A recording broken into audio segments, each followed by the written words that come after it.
it seems to have gone by so fast. But if I slow down to think of it, so much has happened. And now I'm here, distant from it all. It's strange like that. You get to the end of the year and it feels like everything is different, but also everything's the same.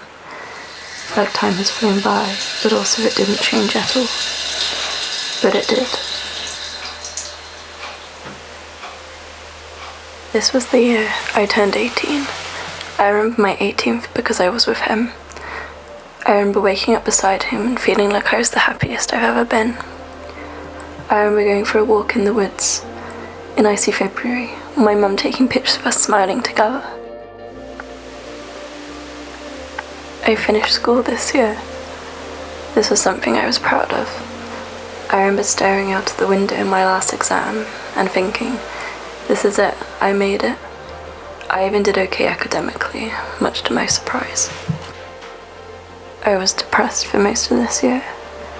I guess that's why it feels foggy, like I can't remember it for all the sadness and confusion. I was on birth control, and I guess this made things a lot worse too.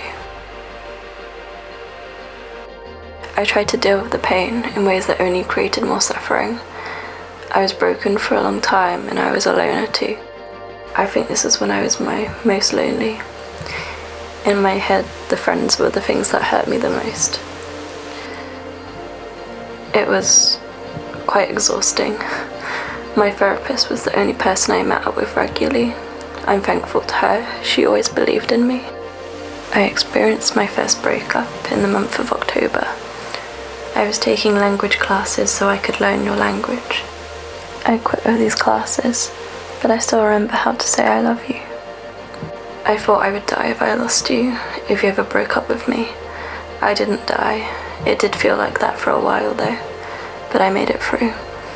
I came out stronger on the other side. I still love you and always will. They say your first love will be the one you always remember. You are my first for everything, and I will always love you.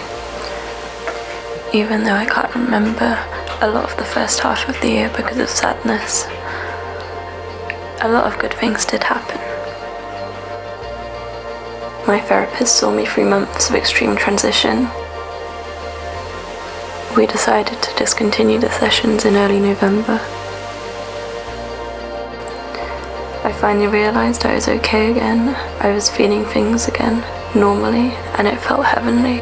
It's gotten to the point where I can't even remember what it was like to be so sad.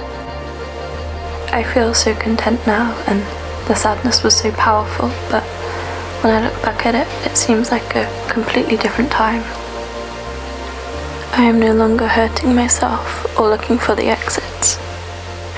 As soon as I started to feel better, everything was clear. I'm glad that I'm still here, even though many times I wished I wasn't.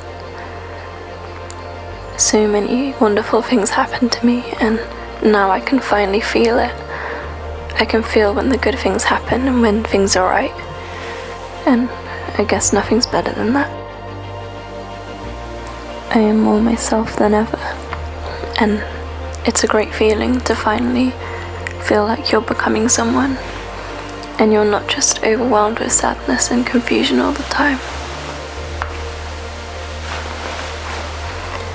I think overcoming the depression was the biggest thing I've done, and I'm proud of myself for that. And as I go into a new year, I realise how things are so much better, and that only started in the month of November. I'm thankful to the people I've met this year who have impacted me. I'm thankful that I now have friends. I even have someone I can call my best friend. I'm thankful for all the beautiful coincidences that happened. I danced a lot this year, more than ever, and I took lots of photos. But next year, I plan on taking much more, and this next year, I want to create more art than ever. I want to continue opening doors, opening and not closing.